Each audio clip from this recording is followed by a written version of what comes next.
Joining us now is Greg Lukianoff. He is the CEO of FIRE, one of the most principled free speech organizations in the United States. We're very excited to be joined by him. Greg, it's great to see you. Thanks for joining the show. Thanks for having me.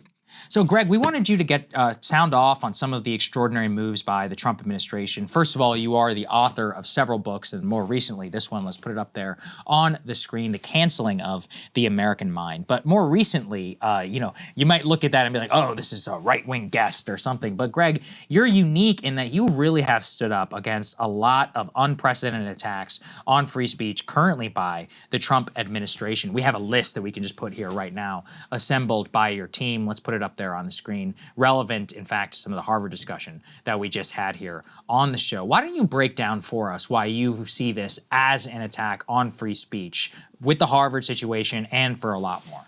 Oh, yeah. I mean, there is no small irony in my taking so much hate mail at the moment for defending Harvard. Because Harvard finished dead last 2 years in a row on our campus free speech ranking. And I want to be very clear. They earned that position. But the answer cannot be the government wildly exceeding its power to effectively nationalize Harvard using powers it doesn't have. And I'm a civil libertarian, so I'm concerned about left-wing authoritarianism and I'm concerned about right-wing authoritarianism. I'm mostly afraid of the accumulation of power. And what they're currently claiming is that because of the history of anti-Semitism at Harvard, which I say that's a real concern, they now can restrict $2.6 billion in potential funding to Harvard unless Harvard meets demands that control everything from certain departments to what is taught to who is admitted. And that's what I mean by effectively nationalizing. It's micromanaging this massive company. Mm-hmm. And I think that, is it possible that if you followed the procedures and did Title VI hearings and even Title IX hearings on the way Harvard has behaved over the last 5 years, that Harvard might lose and be in risk of losing its federal funding? That is absolutely a possibility. But the government does not have the power to completely skip over that entire process and just declare by ukase, that essentially you now have to do what the government says you do because you receive any federal funding at all. And I did write, I'm taking some flack for this right now, but I take this, very seriously. The idea that, yes, Harvard has made a ton of mistakes, and I'm first in line in criticizing them. Canceling of the American Mind, Harvard does not come out particularly well. But the idea that we'd freeze a massive amount of science funding for things that could actually be groundbreaking. This is the one thing that consistently scares me is essentially that in an effort to deal with very real problems in higher ed, we're going to destroy our unique ability to push the frontiers of science, which harms everyone, not just even in the United States and the globe. Well, and we might disagree on this because I'm more sympathetic to the idea of the federal government exercising some power over federal funding. And to your point, Greg, I think also there's Title IX, Title VII, all of this could get pretty interesting in the courts. But I'm curious what you make of this. Some really interesting commentary on the question of viewpoint diversity. The federal government asking Harvard to implement different measures to ensure there's viewpoint diversity at Harvard or in its research and all of that. It's the same thing with the anti-Semitism definition that FIRE has been really brave and for years standing up against the overly broad IHRA definition of anti-Semitism. Those seem like problematic answers to a problem, in and of itself. Could you just speak to the viewpoint diversity question? Because you've been advocating for viewpoint diversity at the university level for a long time. Then when the federal government asks about it, it becomes a different issue. Exactly. I want viewpoint diversity in higher ed. And for example, if Congress, decided to make some of these contingent on federal funding, you have a lot of power to decide what you tie federal funding to in the first place. but you can't work backwards and then say, oh, by the way, we've now decided that federal funding is contingent on viewpoint diversity. That also poses really serious First Amendment issues, because what you're saying is a private institution has to basically have a political litmus test to make sure that they have greater viewpoint diversity. Now, I want schools to achieve viewpoint diversity, and I think one of the ways they can do that is to have more classes co-taught by people who disagree. I think this would be powerful on multiple levels, and it could be a great way to introduce more viewpoint diversity.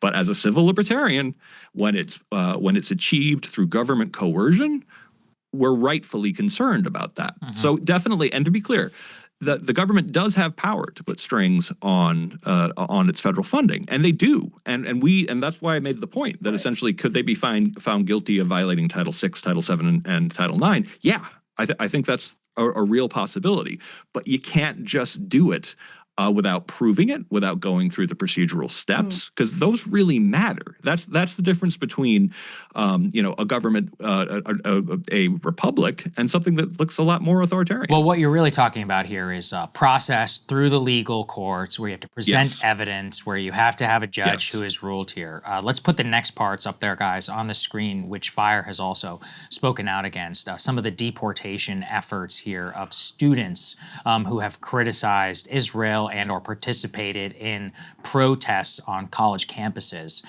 Can you just tell us why, again, in this particular case, the administration is justifying this as a violation of the Immigration and Nationality Act, saying that they're expressing support here for a terrorist organization, and thus these students are eligible for deportation. Fire has spoken out against this. Tell us why. Yeah, and again, people could point out some irony here. I don't really see it as irony, because Fire has been one of the ones pointing out, actually alone to a degree, pointing out that pro-Palestinian protesters are responsible for all but essentially 3 of the highest number of campus shoutdowns of speakers on record. It's been overwhelmingly a pro-Palestinian movement. In some cases, I remember that they did a shout down. They shut down an event of someone who was just there to talk about black holes. It was ridiculous, and we called it out all the time. Yeah. So I think that a lot of these protests have been, in some cases, a disaster for free speech and academic freedom. However, again, you have to follow process, and you have to prove it. So when they first accused Mahmoud Khalil, for example, I was like, well, Columbia was a disaster, and I'm willing to bet, not willing to bet, I suspect they might actually have something more serious on him, like he was involved in some of the vandalism or some of the anti-Semitic harassment himself, or some of the really bad, in some cases, criminal behavior that took place at Harvard, or at least things that they could have kicked him out of school for. But as the case went on, we're like, the government's not making this argument. They're basically pointing to flyers that a group that he was loosely affiliated with circulated. And I'm like, okay, that's saying that you're kicking him out just for speech that would be protected by an American citizen. And that's problematic according to the law. There was a weird argument that I keep on getting that people here on a green card, and green card is one step away from citizenship, have no free speech rights. And that's absurd. And in 1945, the Supreme Court was incredibly clear in a case called Bridges v. Wixon that resident aliens do have First Amendment rights. Now, what the full parameters of those rights are is the one remaining question. But it certainly should not be that you can be at a protest at a college campus where there are 10 protesters, all of it peaceful, all of it protected, and 9 of those protesters are fine because they're American citizens, but the 10th has to show his papers and could be kicked out of the country for being on the wrong side of it. So the Mahmoud Khalil case actually just got worse the longer it went on. And the Ozturk case is even worse, because the only thing they're pointing at this Tufts students is that she wrote a op-ed that was critical of Israel, that was critical, and it was much more mainstream than it was being presented as. And this is the young woman that they actually, drove a van by, and plainclothes policemen, stuff her and take her away for deportation. That's scary stuff. And it's one of these things where you think about all the great Americans that we are proud to have come to this country, and eventually became naturalized, or didn't in some cases, who we'd be horrified if they were deported. I think of Christopher Hitchens. I don't think Christopher Hitchens, he definitely was here on a green card for a long time. I don't think he ever actually became a citizen. And the idea, or for that matter, what I point this out to conservatives, what about oh my God, Peterson. Jordan Yeah, Jordan Peterson. Peterson, Yeah. Jordan Or Peterson. Elon Musk. Yeah. Or Elon Musk. Right. So I think that I understand that people are concerned about what happened at Columbia and a lot of these schools. I am too, passionately so. I think they shamed themselves during this period. But that's not the same thing as saying these students are responsible for it and that they should be kicked out because of their opinion. That's much more dangerous. Well, and Greg, you didn't just write Canceling of the American Mind. That was a follow-up to a really great book you wrote as well called The Coddling of the American Mind with John Haidt. And that's a really important book. I mean, I would say that's like a landmark book in the way that we've sort of come to view our culture. And the reason I want to ask you about that is in the midst of this conversation about the quote-unquote woke right, one of the things that as a conservative I worried about sometimes pre-2024 is that there were cancellations that did see conservative students being the victims of attacks on free speech. They were really, truly being victimized in some cases. And absolutely. That fueled, though, a really interesting sense of victimhood on the right, which is something the right critiqued the left for sort of being defined by for a very long time. And I'm curious, as the author of Coddling and Canceling, if you see that sort of instinctive illiberalism that comes when you end up genuinely being a victim, actually starting to fuel right-wing encroachments on speech. Is there something to that? Oh, no, I think there absolutely is. I think I'm reading Musa Al-Gharbi's book, We've Never Been Woke. And he really kind of saw James Lindsay's term, woke right, coming. That essentially when you look at some of the tenets of the right, of the authoritarian left and the authoritarian right, both of which I very much oppose, they have very similar characteristics.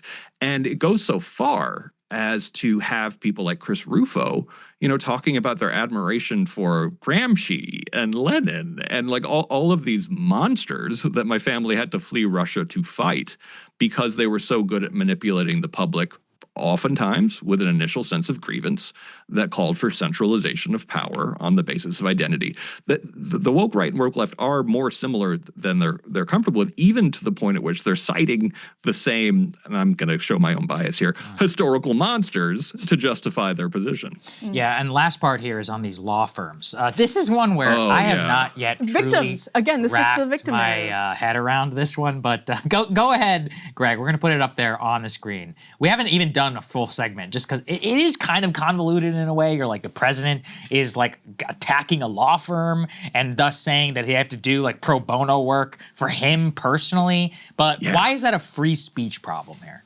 Oh my God. It's a problem for a free speech organization because we go into court to defend freedom of speech, and we're all lawyers, not all of us. I'm actually really glad that some of us are social scientists as well. But what they're saying is, and it went beyond just people who opposed the administration. But they're going after law firms that, for example, helped with the January 6th prosecutions or helped oppose some of the attempts over the 2020 election. The argument that who fought against the idea that the election was stolen, which, by the way, it wasn't. And what they're saying to some of these law firms now is that because you opposed the administration on their position on affirmative action, for example, like that's one of our justifications for targeting you. I'm like, so wait. But here's the most important thing. The way they're targeting them is, one, telling these law firms that they're losing their security clearance, which as a DC lawyer, that's, death sentence for some of these lawyers. But more importantly and more horrifyingly, they're telling them that they can't go into federal buildings. And guess what's a really important federal building for lawyers? A court.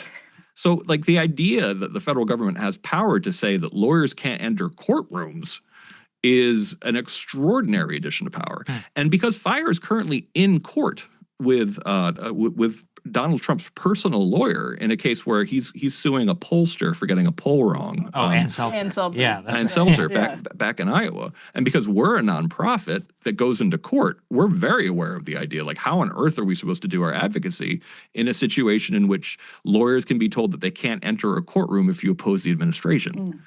Well, yeah, very interesting. Greg, we can always look to you and your organization. We really, really appreciate the work that you guys do over here at Breaking Points, and we're just really happy to have you on, man. So thank you. Oh, we appreciate it. It can feel like a really thankless job to constantly be angering both sides of the political spectrum, but at least I've had a lot of practice. That's right. That's good. Well, there are a lot of people out there who definitely see and appreciate the work that you guys do. So thank you very much, Greg. Thank you so much. Take care. Hey, if you like that video, hit the like button or leave a comment below. It really helps get the show to more people. And if you'd like to get the full show ad-free and in your inbox every morning, you can sign up at breakingpoints.com. That's right. Get the full show, help support the future of independent media at breakingpoints.com.